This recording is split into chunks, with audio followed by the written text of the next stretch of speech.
Hi అండి. అందరు నమస్కారం. అందరూ ఎలా ఉన్నారు? చాలా బాగుంటారని నేనైతే అనుకుంటాను. ఎందుకంటే అక్కడ అమరేంద్ర అలాగే బాగి లవ్ స్టోరీ కొత్తదనంగా చూస్తున్నాం. అదైపోయిన తర్వాత ప్రచండ వచ్చి మన బుజ్జమ్మనేమో చేయాలనేసి ప్రయత్నాలు అయితే చేస్తా ఉంటారు. ఆ ప్రయత్నాలు ఎంతవరకు ఫలిస్తాయి ఏమనేసి మాట్లాడదాం. యాక్చువల్గా నేను కూడా చాలా మిస్ అయ్యాను మిమ్మల్ని. ఎందుకంటే మీరంతా కామెంట్స్ చేస్తా ఉంటే ఆ కామెంట్స్ గురించి ఆలోచించి దాని గురించి రేపేం మాట్లాడాలి వీడియోలో అనేసి చాలా ఆలోచన అయితే చేశాను. కానీ ఆలోచనలన్నీ ఒక వారం తర్వాత పక్కన పెట్టాల్సి వచ్చింది. మా బ్రదర్ మ్యారేజ్ ఉంది, అందువల్ల కొంచెం బిజీగా ఉండడం వల్ల నేనైతే వీడియోలు చేయలేకపోయాను. ఈరోజు నుంచి రెగ్యులర్గా అయితే మన ఛానల్ అయితే రివ్యూస్ అయితే వస్తూ ఉంటాయి. వీడియోని చివరి వరకు చూడండి, లైక్ చేయడం అసలు మర్చిపోతుంది. అలాగే బుజ్జమ్మ ఆ ప్రచండ దగ్గర నుంచి ఎలా సేవ్ అవుతుంది అనే దాని గురించి కూడా మీకు అయితే క్లారిటీగా అయితే ఎక్స్ప్లెయిన్ చేస్తాను. ఇక్కడ ఫస్ట్ ఆఫ్ ఆల్ ఎపిసోడ్ స్టార్టింగ్లోనే మన నారద మహర్షి వారు అయితే మన గుప్తా గారికి అయితే చెప్పారు, గుప్తా గారు మీరైతే ఇక్కడే ఉన్నారంటే మాత్రం చాలా ప్రాబ్లమ్స్ అయితే ఫేస్ చేయాల్సి ఉంటుంది. అలాగే మీ యజమాని అంటే మీ యమధర్మరాజు గారు తిడతారు, అలాగే మిమ్మల్ని శిక్షిస్తారు. అంటే ఏదైనా సరే ప్రాబ్లం జరుగుతుంది మీకు, మీరు జాగ్రత్తగా ఉండండి అనేసి అంటే అక్కడ మన గుప్తా గారు అంటే దేవుళ్ళకు కూడా బంధాలతో ముడివేస్తే ఎంత ప్రేమగా ఉంటారో మనకు దేవుళ్ళు అనేసి మనకు సీరియల్ అయితే చూపిస్తూ ఉంటారు కదా. ఆ సీరియల్ హైప్ కొట్టండి, లైక్ చేయండి, సబ్స్క్రైబ్ చేసుకోవడం అసలు మర్చిపోద్దని చెప్పడం మర్చిపోయారు స్టార్టింగ్లో. హైప్ కొట్టేయండి, ఇంకా హైప్లు ఉన్నాయి కదా మీకు, హైప్ కొట్టేయండి, స్టార్ట్ చేయండి హైప్ కొట్టడం. అలాగే సబ్స్క్రైబ్ చేసుకోవడం అసలు మర్చిపోతుంది. సరే అనేసి ఎపిసోడ్ స్టార్టింగ్లో అక్కడ ఖచ్చితంగా ఇప్పుడు ఒకరికి ప్రాబ్లం వస్తూ ఉందంటే మాత్రం ఖచ్చితంగా ఆ ప్రాబ్లంని మన ప్రాణం పెట్టైనా సరే, మన బంధువులైతే రక్త సంబంధికులైనా సరే, మనము ఆ ప్రాణం పెట్టైనా సరే వాళ్ళని ఎలాగైనా సరే గట్టెక్కించాలని మనం అయితే చూస్తాం. అదేవిధంగా ఇక్కడ చివాట్లు తింటారు అనేసి అన్నా కానీ చివాట్లు తింటారు, శిక్ష అనుభవిస్తారు అనే యమధర్మరాజు అంటే ఎలాంటి శిక్షలు వేస్తారో మనకు తెలుసు. అలాంటి శిక్ష అనుభవిస్తారు అనేసి అన్నా కానీ మన గుప్తా గారు అయితే అక్కడి నుంచి కదలలేదు. ఎలాగైనా సరే నన్ను పూర్వజన్మలో అరుంధతి గారు నన్ను అన్నయ్య అని పిలిచారు, ఇప్పుడు బుజ్జమ్మ రూపంలో వచ్చి నన్ను మామయ్య అని పిలుస్తూ ఉంటారు. అలాంటిది నాకు రక్త సంబంధం లేకపోయినా సరే నా చెల్లెల్లాగా అలాగే నా మేనకోడల్లాగా నేను ఫీల్ అవుతాను. ఆ మేనకోడలు నేను ఎలాగైనా సరే కాపాడుకోవాలి, నాకు ఎలాంటి ప్రాబ్లం, మా గురువు గారు ఎలాంటి ప్రాబ్లం వేసినా నేను సిద్ధంగా ఉన్నాను, నా పాపను నేను రక్షించి వెళ్తాను అనేసి మన గుప్తా గారు మాత్రం అక్కడ స్టాండ్ తీసుకోవడం ఎక్స్ట్రాడనరీ అనిపించింది. నిజమే అబ్బా, ఇప్పుడు మన వాళ్ళు అనుకున్నప్పుడు మాత్రం ఖచ్చితంగా అది ఎంత పెద్ద సమస్య అన్నా కానీ మనం స్టాండ్ తీసుకోవాలి. మనం కానీ స్టాండ్ తీసుకోకపోతే ఎవరు మన వాళ్ళకి తోడుంటారు చెప్పండి? మన వాళ్ళు ఖచ్చితంగా మనమే తోడుండాలి. మీకు కూడా చెప్తాను గుర్తుపెట్టుకోండి, మీ రక్త సంబంధికులు కానీ లేకపోతే నేను నమ్మిన ఎవరికైనా సరే నీ ఎవరి వల్ల అన్న ద్రోహం జరిగిందంటే మాత్రం అస్సలు తగ్గద్దండి, అది మాత్రం గుర్తుపెట్టుకోండి. సరే అనేసి మళ్ళీ అది అయిపోయిన తర్వాత మొత్తానికి అయితే అది అయిపోయిన తర్వాత మనం బాగి అలాగే అమరేంద్ర ఇద్దరు అలా నడుచుకుంటా మెట్లపై నుంచి, ఒకరు మెట్లపై నుంచి దిగుతూ వస్తూ ఉంటే ఇంకొకరు వచ్చి మెట్లపై నుంచి అలా ఎక్కుతూ ఉంటారు. అలా ఎక్కుతూ ఉంటే మనం బాగి పోయేసి అమరేంద్రకి అయితే డాష్ అయితే ఇస్తుంది. ఆ డాష్ ఇచ్చిన తర్వాత అక్కడ ఈ లూజ్ అనేసి మన అమరేంద్ర అంటాం. లూజ్ అయిన తర్వాత నేను లూజా అనేసి అంటాం. అంటే అక్కడ లూజ్ అనే పదము ఆల్రెడీ ఇప్పుడు భార్యాభర్తలు అన్నాక కొన్ని ఓత పదాలు ఉంటాయి. ఏమి వే, రావే, పోవే అనేసి మాట్లాడుకుంటూ ఉంటాం. అది అయిపోయిన తర్వాత రారా, పోరా అనేసి మాట్లాడుకుంటూ ఉంటారు. అది అయిపోయిన తర్వాత ఏదో ప్రేమ కలిగినప్పుడు ఒకలాగా అంటే బూతుల్లోనే కొన్ని మంచి బూతులు అనేది ఉంటాయి. అంటే లూజ్ అనేది పెద్ద బూత్ కాదు, అది నాకు తెలిసినంత వరకు. ఆ విధంగా లూజ్ అనేసి అంటే లూజ్ అంటూ అంటారు. ఈయన గుడికి వచ్చినప్పటి నుంచి ఏదో తేడాగా ప్రవర్తిస్తూ ఉంటాడు, అసలు ఏం తేడా జరుగుతూ ఉంది అనేసి మన బుజ్జమ్మ అయితే ఆలోచనలు అయితే పడింది. సరే మన బాగి అయితే ఆలోచనలు అయితే పడింది. సరే ఒకసారి గతం గుర్తొచ్చేలాగా ట్రై చేద్దాము అంటే అమరేంద్ర గతం గుర్తొచ్చినా సరే గతం గుర్తురానట్టు నటిస్తూ ఉన్నాడు కాబట్టి ఇక్కడ బాగా అయితే ఫుల్ కన్ఫ్యూజన్లో అయితే ఉంది. ఈయన గతం గుర్తొచ్చినట్ట గుర్తురానట్ట అనేసి కన్ఫ్యూజన్లో అయితే ఉంది. ఆ కన్ఫ్యూజన్కి ఎలాగైనా సరే ఫుల్ స్టాప్ పెడతాం అనేసి మీరు కళ్ళు మూసుకొని మీరు ఊహల్లోకి పోండి అనేసి ఉంటారు.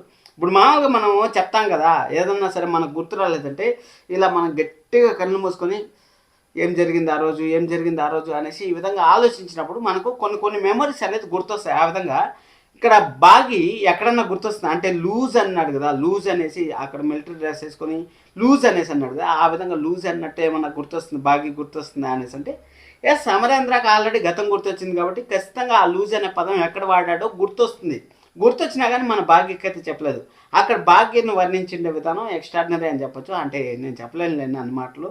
అంటే ప్రతి ఒక్క ఇక్కడ కళ్ళు గురించి కానీ లిప్స్ గురించి కానీ అక్కడ ఫేస్ గురించి కానీ బాగా ఎక్స్ప్లెయిన్ చేశాడు. ఎక్స్ప్లెయిన్ చేస్తే ఎవరు అమ్మాయి, ఏం పేరు అమ్మాయి పేరు, సొంతలో కూరగాయల పేరు నేను చెప్పమనలేదు నిన్ను, ఆ అమ్మాయి పేరు ఏం పేరు చెప్పంటే ఆ అమ్మాయి బ్లర్గా కనపడతా ఉందనేసి బాగినైతే మామూలుగా ఆడుకోలేదు అబ్బా, ఎక్స్ట్రా. అంటే ఆడుకోవడం అంటే ఆ ఆడుకునే దాంట్లోనే ప్రేమ అనేది చూడండి. మామూలుగా ఆడుకోవడం వేరు, ప్రేమ చూపిస్తే ఆడుకోవడం వేరు. సైలెన్స్ మొత్తానికి అది అయిన తర్వాత వాళ్ళిద్దరి మధ్య మాటలు యుద్ధం జరిగింది. మనకు కావాల్సింది అదే కదా, బాగి అమరేంద్ర ఎప్పుడు మాట్లాడుకుంటారు, ఎప్పుడు కలుసుకుంటారు అని మనం అయితే చూస్తాను. ఇప్పుడు అమరేంద్ర గతం గుర్తొచ్చిన తర్వాత మన బాగిని అయితే ఆట పట్టిస్తా ఉండని మనం అయితే చెప్పుకున్నాం. అది అయిపోయిన తర్వాత ఖచ్చితంగా బాగి ప్రపోజ్ కూడా చేస్తాడు, బాగి ఐ లవ్ యూ అనేసి చెప్పడం. ఆ విధంగా అయితే ఖచ్చితంగా జరిగే ఛాన్స్ అయితే వెరీ వెరీ హైగా ఉంటుంది. అప్కమింగ్ ఎపిసోడ్స్ ఇంకా ఇంకా చాలా ఇంట్రెస్టింగ్గా ఉంటాయి అనేసి నాకైతే క్లారిటీగా అయితే అర్థమవుతుంది. ఆ ప్రచండ ట్రాక్ జస్ట్ ఒక సైడ్ ట్రాక్ లాగా అయితే తీసుకొచ్చారు. దాని గురించి కూడా మాట్లాడతాను, మీకు ఎలా బుజ్జమ్మ సేవ్ అవుతుంది అనే దాని గురించి కూడా మాట్లాడతాను. కొంచెం ఉంది వీడియో చివరికి చూడండి. లైక్ చేయండి, హైప్ ఛానల్ హైప్ చేయండి, సబ్స్క్రైబ్ చేసుకున్న వాళ్ళు సబ్స్క్రైబ్ కూడా చేసుకోండి. సరే మొత్తానికైతే ఆ ఎపిసోడ్ ఆడికైతే అయింది. అది అయిన తర్వాత సరే అనేసి అక్కడ మనోహరి అలాగే యాదమ్మ వచ్చి అక్కడ చూస్తూ ఉంటారు. ఇక్కడ ఏమంటే ఇక్కడ మనోహరికి లేని కుక్కకి లేని దురద ఏదో ఒక సామెత ఉంది, తనకు లేని దురద ఇంకో గాడిదకి వచ్చి దురద వచ్చింది అనేసి ఏదో సామెత అయితే ఉంది. అంటే నాకు దురద లేకపోయినా సరే ఈ గాడిద వచ్చి ఏది సామెతకి సరే గుర్తు రావట్లేదు. అంటే తన పని తను చూసుకోపోకుండా ఎదుటోళ్ళ పైన, అంటే నువ్వు దేనికి పనికిరావు అక్కడ బాగి చూడు అంటే చెప్పుడు మాటలని మ్యాన్ప్లేట్ చేయడం, మనుషుల్ని అట్టా మెల్టీ చేయడం అనేసి అంటారు చూడండి. ఆ విధంగా అక్కడ యాదమ్మ ఓవర్ యాక్షన్ అయితే మామూలుగా లేదు. ఈ మధ్య చాలా చాలా ఎక్కువ అవుతా ఉంది యాదమ్మ ఓవర్ యాక్షన్ అయితే.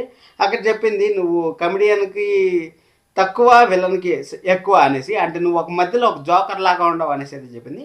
జోకర్ లాగా ఉండవు అంటే ఇక్కడ అమరేంద్ర ఫస్ట్తో ఎన్ని ఇబ్బందులు పెట్టింటుంది మన బాగిని, అంటే ఫస్ట్తో ఎవరన్నా సరే అబ్బా ఫస్ట్ కొంచెం కష్టం అనే బాధ భరించినామంటే ఆటోమేటిక్గా సుఖం అనేది వస్తుంది. ఎగ్జాక్ట్గా ఇప్పుడు బాగా ఎన్ని కష్టాలు పడిందో, ఎంత ఇబ్బంది పడిందో అంత ఇబ్బందికి డబుల్ ఇంపాక్ట్ అయితే మన బాగీకి అయితే హ్యాపీనెస్ వస్తుంది. అంటే తన భర్త గతం గుర్తొచ్చినా కానీ భర్త చెప్పలేదు కాబట్టి అంటే సర్ప్రైజ్ ఇస్తాడంటే ఖచ్చితంగా అది మంచి ఎపిసోడ్సే. దాని గురించి తర్వాత అప్కమింగ్ ఎపిసోడ్స్ గురించి మాట్లాడుతున్నాం. అక్కడ మనోహర్ అయితే ఏం చేయలేక ఎలాగైనా సరే ఆ బుజ్జమ్మని ఇబ్బందులు పెట్టి ప్రచండ తీసుకెళ్ళి బుజ్జమ్మని హతమారుస్తాడు. అప్పుడు నాకు సంతోషంగా ఉంటుందని బుజ్జమ్మ హతమారిస్తే ఇక్కడ బాగా అమరేంద్ర సంతోషంగా ఉంటారు. ఆ విషయం అంత చిన్న నాలెడ్జ్ లేకుండా ఎలా ఆలోచిస్తా ఉందో నాకైతే అర్థం కాలేదు. అందుకోసమనే యాదమ్మ చెప్పిండేది నువ్వు ఒక జోకర్ లాగా ఉంటావు అనేసి అయితే చెప్పింది. ఓకే, వాని గురించి వదిలేసిన తర్వాత ఇక్కడ మన రాతోడిని అయితే పిలుచుకొచ్చి మన బుజ్జమ్మ అయితే క్వశ్చన్ అయితే అడుగుతుంది. రాతోడు ఆయన గురించి నువ్వేమన్నా దాస్తా ఉండవు, నా దగ్గర నిజమేమన్నా దాస్తా ఉండవా నాకు చెప్పు అనేసి అంటే మన రాతోడు కూడా కన్ఫ్యూజ్ అయిపోతాడు. అంటే ఇక్కడ అమరేందర్ సార్కి అడ్జస్ట్మెంట్ చేయాలి, ఇక్కడ బాగీకి నిజం చెప్పకూడదు, కన్ఫ్యూజ్ అయిపోతాడు. చెప్పాను బుజ్జమ్మ, అప్పుడప్పుడు నేను సార్ లేట్గా వచ్చినప్పుడు ఆఫీస్లో వర్క్ ఉన్నప్పుడు దగ్గరలో ఉన్నాం, ట్రాఫిక్లో ఉన్నాం అనేసి మనం కూడా ప్రతి ఒక్క అబ్బాయి చెప్తాడు. ఎవరన్నా సరే ఇప్పుడు ఏదైనా ఒక ఫంక్షన్కి పోతాను అనుకోండి, ఇంకా రాలేదంటే ట్రాఫిక్లో లేట్ అయిపోయింది అనేసి అంటాం కదా. ఆ విధంగా ఏదో ఒక అబద్ధం చెప్పాను బుజ్జమ్మ అనేసి అంటే బుజ్జమ్మను కాదు మిస్ అమ్మ అనేసి అంటే అక్కడ సరైన మొత్తానికైతే మన రాతోడికైతే మన బాగీలో ఉండే మనసులో బాధను అయితే ఎక్స్ప్లెయిన్ చేసింది. అంటే ఏం చెప్తానంటే నన్ను మిస్ అమ్మగా ఆయన ప్రేమిస్తూ ఉంటాడు, కానీ మిస్ అమ్మగా నన్ను దగ్గర తీసుకుంటా ఉన్నాడు, అంతా బాగుంది, కానీ నన్ను భార్యగా కోల్పోతూ ఉన్నాడు. అంటే ఖచ్చితంగా ఒక అమ్మాయే రెండు విధాలుగా ఆలోచిస్తూ ఉంది. ఇక్కడ ఆలోచించే విధానం మనం సినిమాల్లో చూస్తున్నట్టయితే